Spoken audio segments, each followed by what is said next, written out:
നന്ദി, യേശുവെ സ്തുതി, യേശുവെ ആരാധന. എൻ്റെ പേര് മെർലിൻ, ഞാൻ വരുന്ന ട്രിവാൻഡ്രത്തു നിന്നാണ്. ഇതെന്റെ 7ാമത്തെ ധ്യാനമാണ്.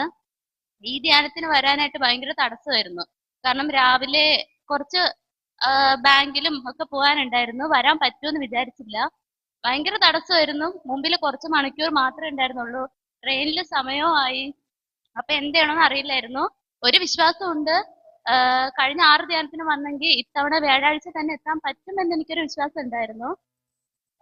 പോയ ട്രെയിനിൽ ചെരുപ്പ് പോലും എൻ്റെ അമ്മ കാലിൽ കിടന്ന ചെരുപ്പ് ഒരു കയ്യിലെടുത്തു. പിന്നെ നമ്മൾ വണ്ടിയിലാ വന്നത്. ആ ഹെൽമറ്റും കൊണ്ടാണ് ഞാൻ ട്രെയിനിൽ ഓടി കയറിയത്. ഇല്ലെങ്കിൽ ഞങ്ങൾക്ക് ട്രെയിൻ കിട്ടത്തുമില്ലായിരുന്നു. വ്യാഴാഴ്ച വരാനും പറ്റത്തില്ലായിരുന്നു.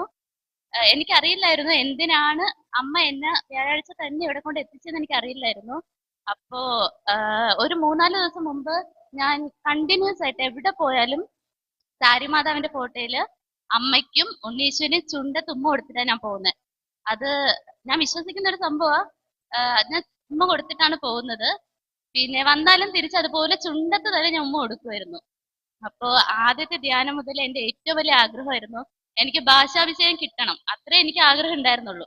അപ്പൊ എല്ലാരും പറഞ്ഞു പ്രാർത്ഥിക്കും, നിനക്ക് കിട്ടുമെന്ന് പറഞ്ഞു. ഞാൻ പ്രാർത്ഥിച്ചു.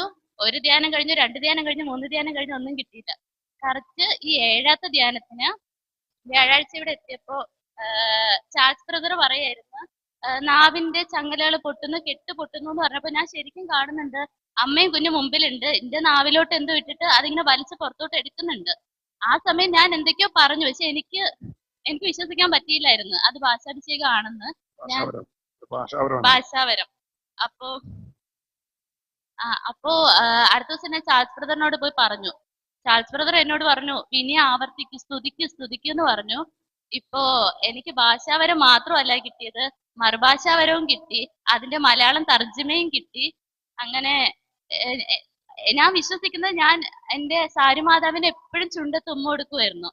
ഞാൻ ഏറ്റവും കൂടുതൽ ആഗ്രഹിച്ചത് എനിക്കിത് കിട്ടണമെന്നായിരുന്നു. അത് ഈ ധ്യാനത്തിന് ഭാഷാവരം മാത്രമേ ആഗ്രഹിച്ചുള്ളൂ. ഇപ്പൊ ഭാഷാവരവും മറുഭാഷാവരവും മലയാളം തർജ്ജമയൊക്കെ കിട്ടി. ഇത്രയും വലിയ അനുഗ്രഹം തന്ന മാതാവിന് 1000 നന്ദി. വലിയ അനുഗ്രഹം കരങ്ങളടിച്ച് തീവ്രമായി ആഗ്രഹിച്ചു. എൻ്റെ പേര് ഗോപാലൻ. യേശുവിനെ നന്ദി വിശ്വസിക്കുന്നു. ഈ പ്രാവശ്യം എനിക്ക് ആരോഗ്യം കിട്ടിയ എന്താ വെച്ചാൽ മാതാവ് എന്നെ നല്ല കാരണം പിന്നെ തടവി. എന്താ വെച്ചാൽ ഫസ്റ്റ് തന്നെ ഞാൻ വീഴാന്ന് വിചാരിച്ചാണ്. ഫസ്റ്റ് തന്നെ ജിൻസ് ബ്രദർ ഈ കൈ കണ്ടപ്പോൾ ഞാൻ തെറിച്ചു പോയി. ഞാൻ തന്നെ അറിയില്ല. പിന്നെ രണ്ടാമതൊന്ന് ചാപ്പലിൽ പോയി, ഉച്ചയ്ക്ക് ചാപ്പലിൽ പോയി പ്രാർത്ഥിക്കുമ്പോൾ നമസ്കരിച്ച് ഇങ്ങനെ പ്രാർത്ഥിക്കുകയാണ്. എൻ്റെ പ്രാർത്ഥന നമസ്കരിച്ച് പ്രാർത്ഥിക്കും തീയാണ് എൻ്റെ മേലാകെ കാണുന്നത്. അവിടെ നിന്ന് വന്ന് ഇവിടെ ഇരുന്നതിന് ശേഷമാണ് പിന്നെ ആനവാദിന് പോയി ഇടി തുടങ്ങി. രണ്ടാമത്തെ വീട്ടിൽ ഞാൻ ഇതിനെ പ്രാർത്ഥിക്കുകയാണ്, ജിൻസ് ബ്രദർ ഫോൺ ചെയ്യാന്നുണ്ടെങ്കിൽ അപ്പ വീണിരുന്നു. അതിലൊരു മാറ്റമില്ല. അതാണ്. അപ്പൊ മാതാവ് എന്നെ നല്ല അനുഗ്രഹിക്കുന്നുണ്ട്. പിന്നെ രണ്ടാമത്തെ കാര്യം എന്താന്ന് ചോദിച്ചാൽ, പിന്നെ ഈ ഹോളിൽ വരുമ്പോ തന്നെ ആളാകെ വരച്ചില്ല. ഇരുത്തില്ല. ഞാൻ അന്നേ പറഞ്ഞു ആ ചൂടിനൊരു കയറിയിട്ട് കെട്ടണം. അപ്പൊ അത്രയ്ക്ക് അഭിഷേകമാണ് ഇത് കാണുന്നത്.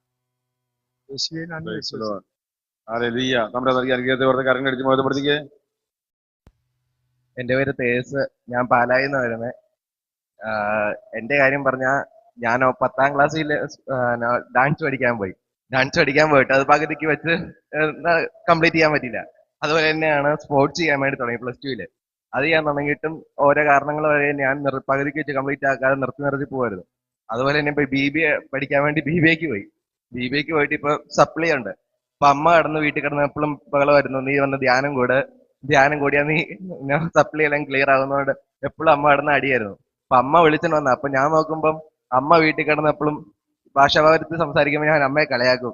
എന്ന് പറഞ്ഞാൽ അമ്മദാമ്മയ്യ ഒരു രുദ്രാക്ഷമാല ഇട്ട് ഇറങ്ങിക്കോ എന്ന് പറഞ്ഞിട്ട് ഞാൻ അമ്മയെ കളിയാക്കുമായിരുന്നു.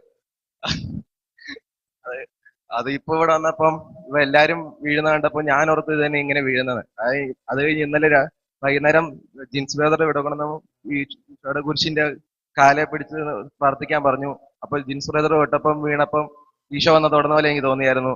അപ്പം ഇന്ന് വന്നപ്പോ അമ്മയൊക്കെ ചോദിച്ചു, നിനക്ക് എന്നാ തോന്നിയെന്ന് ചോദിച്ചു. അമ്മയുടെ 2 കൂട്ടുകാരികളെ 2 ചേച്ചിമാരും വന്ന് ചോദിച്ചു, നിനക്ക് എന്നാ തോന്നിയെന്ന് ചോദിച്ചു. ഞാൻ പറഞ്ഞ എനിക്കൊന്നും തോന്നിയൊന്നുമില്ല.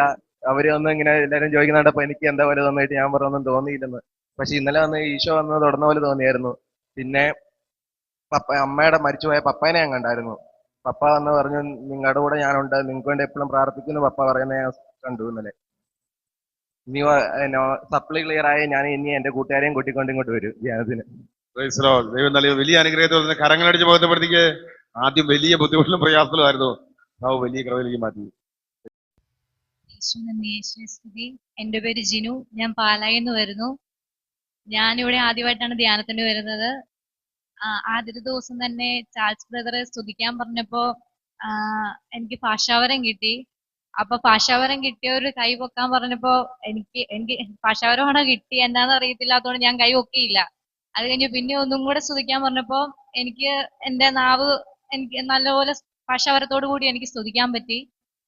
അതുപോലെ തന്നെ അഭിഷേകം നല്ലപോലെ കിട്ടി. എന്താ കൊടുങ്കാറ്റ് ഇങ്ങനെ ചുഴലിക്കാറ്റ് വരുന്ന പോലെ ഭയങ്കരമായിട്ട് കറക്കി എന്നെ വീഴിച്ചു. ഞാൻ വിചാരിച്ചു ഞാൻ ഇവിടെ വീഴത്തൊന്നുമില്ല, അഭിഷേകം കിട്ടിയവര് മാത്രമൊക്കെ വീഴുണ്ടായിരിക്കുള്ളൂ, ഞാൻ വീഴത്തൊന്നുമില്ലെന്ന് വിചാരിച്ചുകൊണ്ടാണ് ഞാൻ നിന്നേ. പക്ഷെ കുറെ പ്രാവശ്യം വീണു. പിന്നെ നല്ലപോലെ കുമ്പസാരിക്കാൻ പറ്റി. പിന്നെ ഇനി എന്തെല്ലാം കാര്യങ്ങളാ ചെയ്യേണ്ടതെന്നുള്ള ഒരു ബോധ്യം എനിക്ക് മാതാവും ഈശോയും കാട്ടിത്തന്നു. ഇനി അതനുസരിച്ച് ജീവിക്കണം എന്നൊക്കെയാണ് ഞാൻ ആഗ്രഹിച്ച് ഇവിടുന്ന് പോകുന്നത്. ഈശോയ്ക്ക് അമ്മ മാതാവിന് വളരെയധികം നന്ദി. അനുഗ്രഹത്തെ ഓർത്ത് കരങ്ങളടിച്ച് ബോധ്യപ്പെടുത്തിക്ക്. എൻ്റെ പേര് ബിന്ദു സൈമൺ. ഞാൻ കൊല്ലത്തിനടുത്തുള്ള കരിന്തോട്ടിൽ നിന്ന് വരുന്നു. ഇതെന്റെ ആദ്യത്തെ ധ്യാനമാണ്. ഇവിടെ ധ്യാനം കൂടി ഒരു സഹോദരി പറഞ്ഞത് മുഖേനയാണ് ഇവിടെ വന്നത്. ഒത്തിരിയേറെ പ്രശ്നങ്ങളും ബുദ്ധിമുട്ടുകളും ഉള്ള ഒരു കുടുംബത്തിൽ നിന്നാണ് ഞാൻ വരുന്നത്. ഇവിടെ വന്ന് എൻ്റെ വിഷമങ്ങളും മാറി. എനിക്ക് കൈയടിക്കുവാനും പ്രാർത്ഥിക്കുവാനും ഒക്കെ ഭയങ്കര മടിയായിരുന്നു. പരിശുദ്ധാത്മാവിന്റെ കൃപ വന്നതിന് ശേഷം ആടുവാനും പാടുവാനും ഒക്കെ ദൈവം എനിക്ക് വലിയ അഭിഷേകവും കൃപയും തന്നു. ഭാഷാവരത്തെ സ്തുതിക്കാൻ ദൈവം എനിക്ക് കൃപ തന്നു. യേശുവേ നന്ദി. യേശു തമ്പുരാൻ നൽകിയ വലിയ അനുഗ്രഹത്തെ ഓർത്ത് കരങ്ങളടിച്ച് ദൈവത്തെ മഹത്വപ്പെടുത്താം. യേശുയമ്മ ജോസഫ്, ഞാൻ ചമ്പക്കുളത്ത് നിന്ന് വരുന്നു. സാലമ്മയാണ് എന്നെ കൊണ്ടുവന്നത്. ഈ 3-ാം മാസത്തിലെ ധ്യാനമാണ് ഞാൻ കൂടുന്നത്. 3 മാസം ഞാൻ ധ്യാനം കൂടാൻ. ഈ ധ്യാനത്തിൽ ഇന്ന് എനിക്ക് സങ്കടം മാതാവിനോട് പറഞ്ഞ് പ്രാർത്ഥിച്ചപ്പോൾ എൻ്റെ ഉണ്ണീശോ, എൻ്റെ മാതാവ് എൻ്റെ അരികിൽ വന്ന് ഉണ്ണീശോ എൻ്റെ കയ്യിൽ തന്നു എന്നെ മാതാവ് കെട്ടിപ്പിടിച്ചു. കഴിഞ്ഞ പ്രാവശ്യം ഇതുപോലെ തന്നെ വലിയൊരു അപകടത്തിൽ നിന്ന് എന്നെ മാതാവ് രക്ഷിച്ചു. 9 മണി രാത്രിക്ക് ഞാൻ ഒരു പെൻസിൽ കല്യാണ ചടങ്ങിന് പോയപ്പോഴത്തേക്ക് വള്ളത്തെ കയറി വന്നപ്പോഴത്തേക്ക് വെള്ളം ഉണ്ടായിരുന്നു. അപ്പം മഴയുടെ ആ വെള്ളം പറ്റിച്ച് ഞാൻ ഫോണും പുസ്തകവും എല്ലാം കയ്യിലെടുത്ത് വെച്ച് വള്ളത്തെ കയറി. വള്ളം മറിഞ്ഞുമില്ല, ഞാൻ വെള്ളത്തിൽ പോവുകയും ചെയ്തു. 9 മണി രാത്രിക്ക് ചേട്ടക്കുഴിയായിരുന്നു, ചാലിനകത്ത് എത്തവില്ല. ഞാൻ എൻ്റെ അമ്മയെ മാതാവ് രാത്രി 9 മണി സമയം കല്യാണ വീട്ടിൽ ഭയങ്കര വീട് ബഹളം. ഞാൻ പറഞ്ഞു എൻ്റെ മാതാവേ, ഞാൻ 3-ാം പ്രാവശ്യം പൊങ്ങുന്നു, എന്നെ രക്ഷിക്കണമേ അമ്മേ മാതാവേ എന്ന് പറഞ്ഞു. എനിക്കറിയാൻ മേല. എൻ്റെ അമ്മ എന്നെ വന്ന് കൈ നീട്ടി തന്നു. ഞാൻ 9 മണി രാത്രി കരയ്ക്ക് കയറ്റി എൻ്റെ അമ്മ. യേശുവേ നന്ദി. യേശുവേ ആരാധന.